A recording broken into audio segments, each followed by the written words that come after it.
অথচ এই হিন্দুরা অনায়াসে পার করেছে 665 বছরের ইসলামিক শাসন।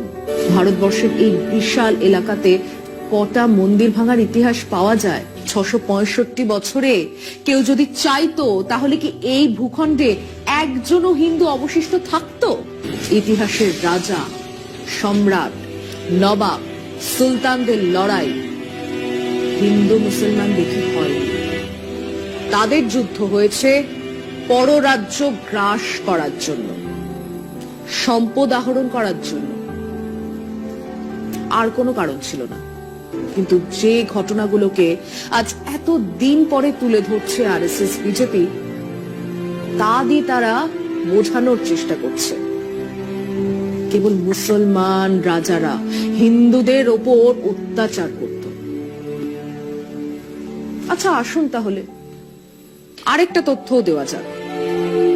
1192-এ পৃথ্বীরাজ চৌহানকে যুদ্ধে হারিয়ে মোহাম্মদ ঘোরি দিল্লি দখল করলেন।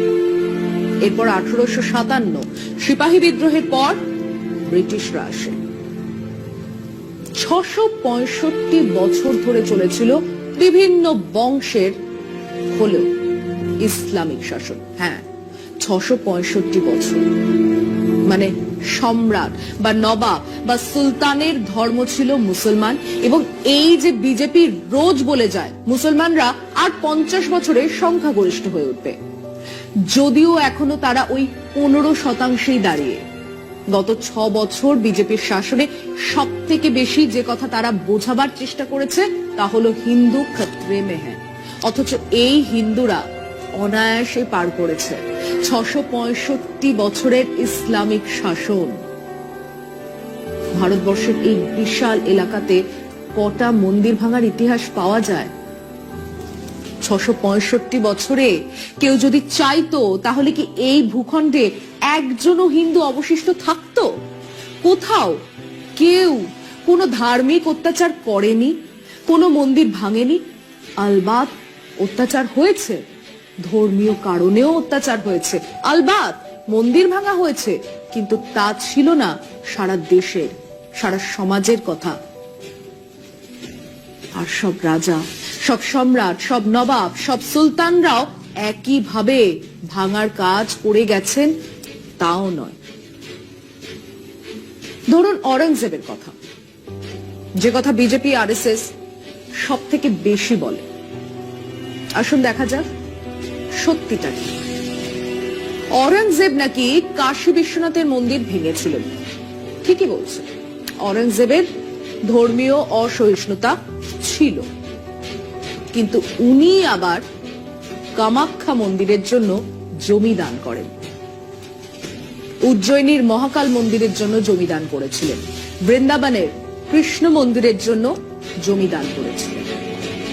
তাহলে কি নারায়ণ, উনি মন্দির ভেঙেছেন, আবার মন্দিরের জন্য দানও করেছেন। উনি ধর্মভীরু মুসলমান ছিলেন, মসজিদের জন্য প্রচুর দান ধ্যান করতেন, স্বাভাবিক। কিন্তু গোলকুন্ডার রাজা তানা শাহ তাকে খাজনা দিচ্ছিলেন না। ওদিকে প্রচুর ধনরত্ন এক মসজিদের ভেতরে জমা করেছিলেন। অরঙ্গজেব সেই মসজিদ ভেঙে ওই ধনরত্ন লুট করেন। অন্তত একটা মসজিদ ভাঙার কথা তো ইতিহাসেই আছে। আসলে আমরা নবাব, সম্রাট, সুলতানদের নৈতিক ধার্মিক দৃষ্টিকোণ থেকে দেখার চেষ্টা করছি। নবাব, সম্রাট, সুলতানরা অর্থ, প্রতিপত্তি, ক্ষমতার জন্য শাসন করতেন, ধর্ম, ন্যায়, নিষ্ঠার জন্য নয়। আসলে এটা এক ধরনের ইতিহাসের বিকৃতি, ইতিহাসকে সাম্প্রদায়িক দৃষ্টি দিয়ে দেখানোর চেষ্টা, যা শুরু হয়েছিল 1857-তে সিপাহী বিদ্রোহের সময় থেকে। বাহাদুর শাহ জাফরকে সামনে রেখে কারা লড়ছিলেন? লক্ষ্মীবাই, তাঁতিয়া টোপি, মঙ্গল পাণ্ডে, কুঁওয়ার সিং, হিন্দু মুসলমান মিলে লড়ছিলেন ব্রিটিশদের বিরুদ্ধে। ব্রিটিশরা তখন থেকেই ডিভাইড এন্ড রুল এই পলিসি নিতে শুরু করে। তারাই প্রথমে ইতিহাসকে বিকৃত করার, সাম্প্রদায়িক দৃষ্টিকোণ থেকে অন্য ইতিহাস লেখা শুরু করে। সেই ইতিহাস আজ বিজেপি, আরএসএস আমাদের শেখাতে চাইছে।